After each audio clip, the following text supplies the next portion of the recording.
हम कलयुग में जी रहे हैं। ये अंधकार का युग है। बहुत लोगों को एक बेचैनी सी महसूस होती है। सच्चाई अक्सर छिपी हुई सी लगती है। धर्म यानी राइचसनेस कम होता हुआ दिखता है। लोग पल भर के सुखों के पीछे भागते हैं। वे जीवन का गहरा उद्देश्य भूल जाते हैं। यही भूल इस युग की पहचान है। इस समय को समझना बहुत जरूरी है।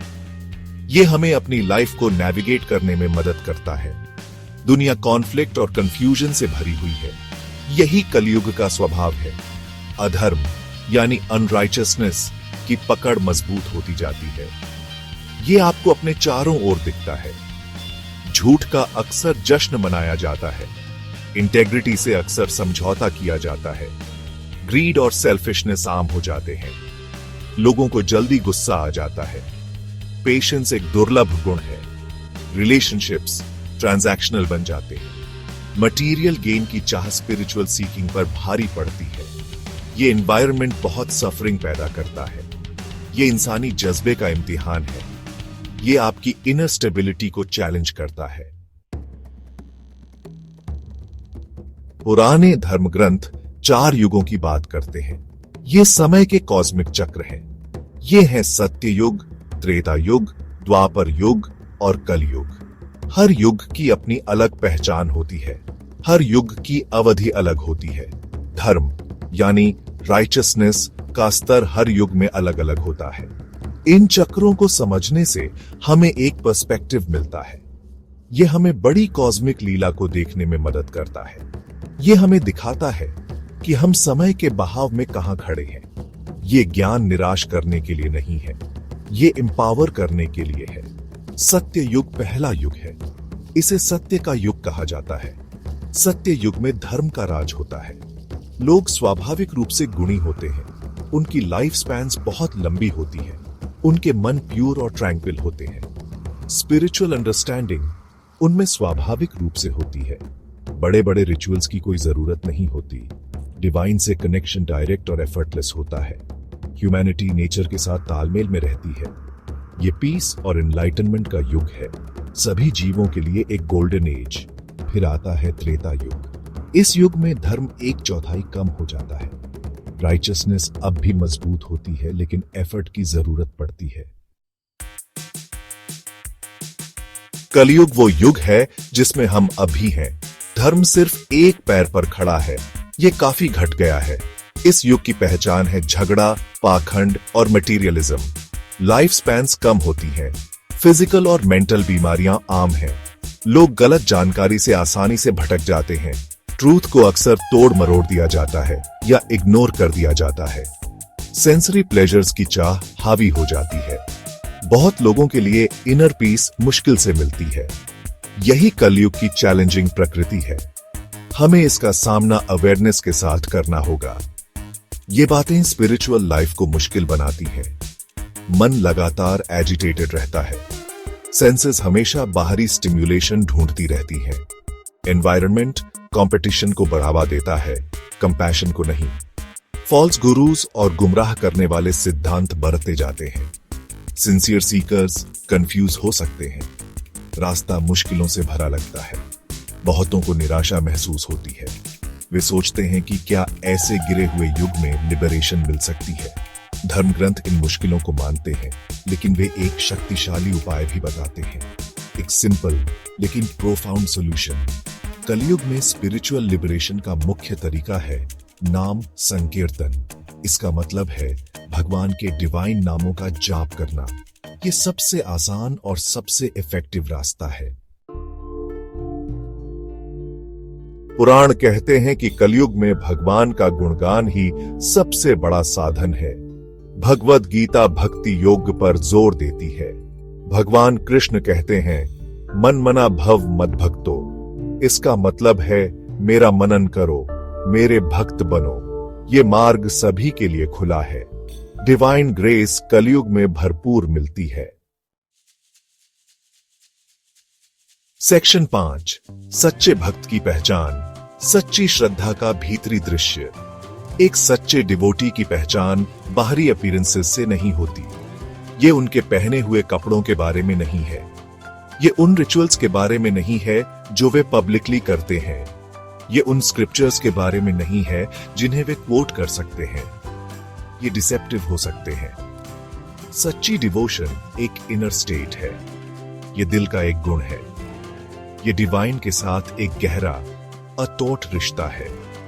ये रिश्ता इंडिविजुअल को अंदर से ट्रांसफॉर्म करता है। ये उनके थॉट्स, वर्ड्स और एक्शंस में रिफ्लेक्ट होता है। यही इनर ट्रांसफॉर्मेशन असली पहचान है। कई क्वालिटीज एक सच्चे डिवोटी में चमकती हैं। अटूट फेथ यानी श्रद्धा फंडामेंटल है। ये फेथ अंधा नहीं होता। ये अंदरूनी कन्विक्शन और एक्सपीरियंस से पैदा होता है। सरेंडर यानी शरणागति एक और की क्वालिटी है। इसका मतलब है डिवाइन विल पर पूरी तरह ट्रस्टिंग करना। इसका मतलब है ईगो की हर चीज को कंट्रोल करने की डिजायर को छोड़ देना। कंपैशन यानी दया डिवोटी के हार्ट से स्वाभाविक रूप से बहती है। वे दूसरों का पेन अपने पेन जैसा महसूस करते हैं। इक्वानिमिटी यानी समत्वम उन्हें जॉय और सॉरो, सक्सेस और फेलियर में बैलेंस्ड रखता है। सेक्शन 6 भक्ति के मिसाल प्रहलाद और सुदामा की अमर कहानियां। प्रहलाद की कहानी अटूट डिवोशन का एक जबरदस्त एग्जाम्पल है। उनका जन्म असुरस यानी डीमंस के परिवार में हुआ था। उनके पिता हिरण्यकशिपु एक जालिम राजा थे जो लॉर्ड विष्णु से नफरत करते थे। फिर भी बहुत छोटी उम्र से ही प्रहलाद विष्णु के पक्के डिवोटी थे। उन्हें अपने ही पिता से सोच से भी परे परसिक्यूशन सहने पड़े। हिरण्यकशिपु ने उन्हें कई तरीकों से मारने की कोशिश की, लेकिन प्रहलाद का फेथ कभी डगमगाया नहीं। वे लॉर्ड के रिमेम्बरेंस में अब्सॉर्ब्ड रहे। उनकी डिवोशन ही उनकी शील्ड थी।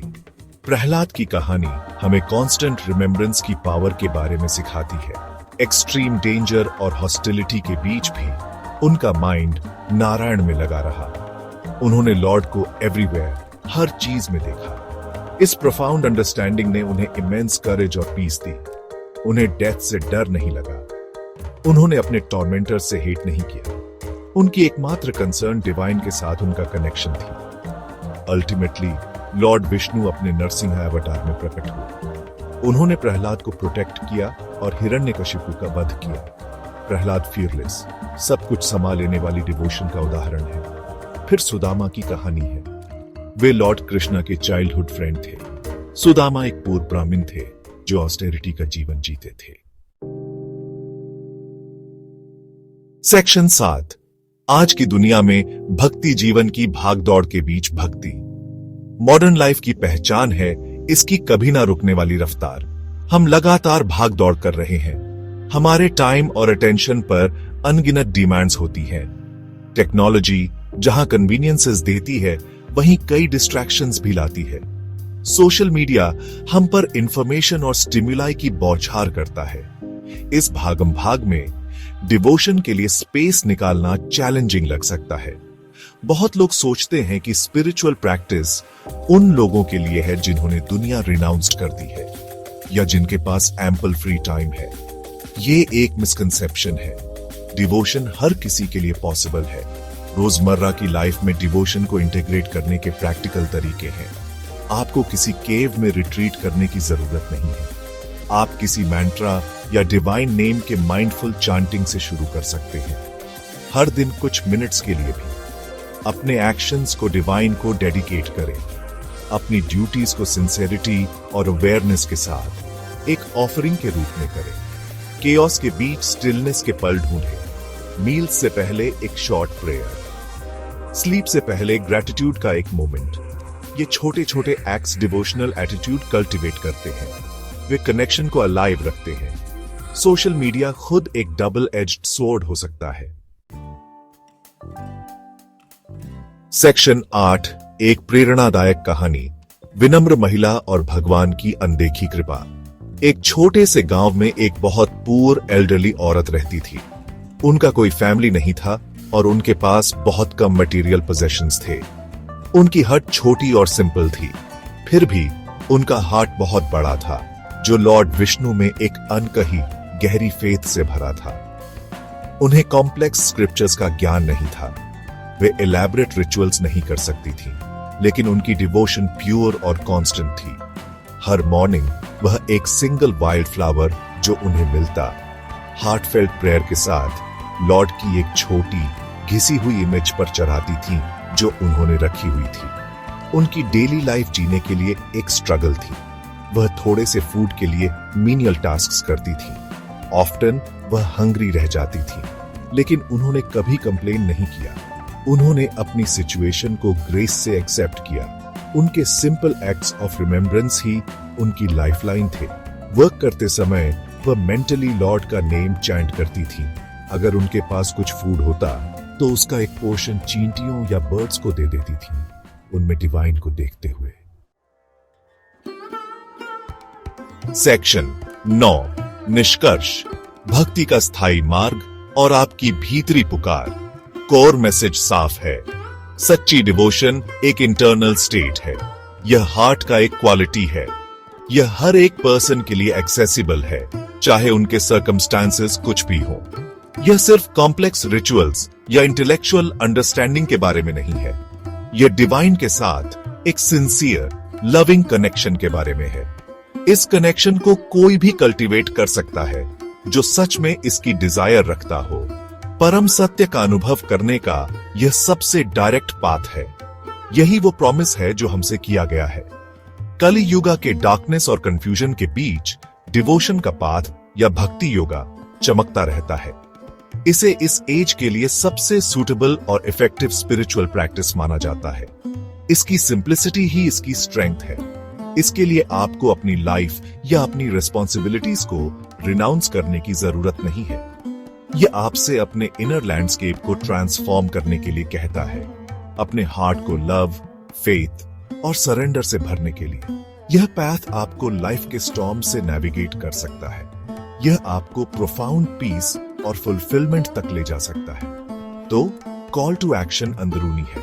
मैं आपसे अर्ज करता हूं कि अपने अंदर झांकें, अपने तरीके से सिंसियर डिवोशन कल्टीवेट करें, उस डिवाइन नेम का चांट करें जो आपके दिल को रेजोनेट करता हो। अपने एक्शंस को एक ऑफरिंग के रूप में परफॉर्म करें।